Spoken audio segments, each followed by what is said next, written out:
Super 30 செய்திகளை பார்க்க இருக்கிறோம். அதற்கு முன்பாக சிவகங்கை மாவட்டம் திருபுவனம் அருகே முள் படுக்கையில் படுத்து மூதாட்டி அருள்வாக்கு கூறி வரும் நிலையில் அங்கு ஏராளமானோர் குவிந்திருக்கிறார்கள்.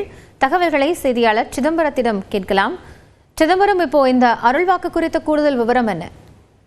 நிச்சயமாக கைத்ரி, திருப்புவனம் அருகே 7 அடி உயர முள் படுக்கையில் படுத்து அருள்வாக்கு கூறிய 63 வயது மூதாட்டி பெண் சாமியாரால் பக்தர்கள் பரவசம் அடைந்தனர். அருள்வாக்கு கேட்க 1000க்கும் மேற்பட்டோர் குவிந்ததால் பல பேர் சாமி அடித்தால் பரபரப்பு ஏற்பட்டது. சிவகங்கை மாவட்டம் திருப்புவனம் அருகே உள்ள லாடனந்த கிராமத்தில் பூங்காவனம் முத்துமாரியம் கோவில் உள்ளது. இந்த கோவில் நிர்வாகியாக 63 வயது நாகராணி அம்மையார் இருந்து வருகிறார். இவர் சிறு வயது முதலே 48 வருடங்களாக ஒவ்வொரு மண்டலமாக பூஜை 44 விரதம் இருப்பது வழக்கம். முள்படுக்கையில் அமர்ந்து நின்று கொண்டும் ஆடி பாடியும் பக்தர்களுக்கு அருள்வாட்சி வழங்குவது வழக்கம். இந்த ஆண்டு 49 ஆண்டு மண்டல பூஜையை முன்னிட்டு கடந்த நாளுக்கு முன்பு தொடங்கியது.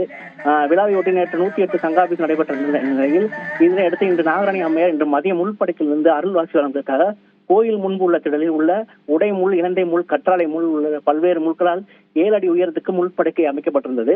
மேலும் இந்த கோயிலுக்கு வருகை தந்த பக்தர்கள் மேலதாளம் மூலம் கும்மி அடித்து பக்தி பாடல்கள் பாடி பக்தியை வெளிப்படுத்தினர். இத்துடன் நாகராணி அம்மையார் முள்படுக்கையில் அமர்ந்து நின்று படுத்துக் கொண்டும் ஆக்ரோஷமாக ஆடியும் பக்தர்களுக்கு அருளாட்சி வழங்கினார்.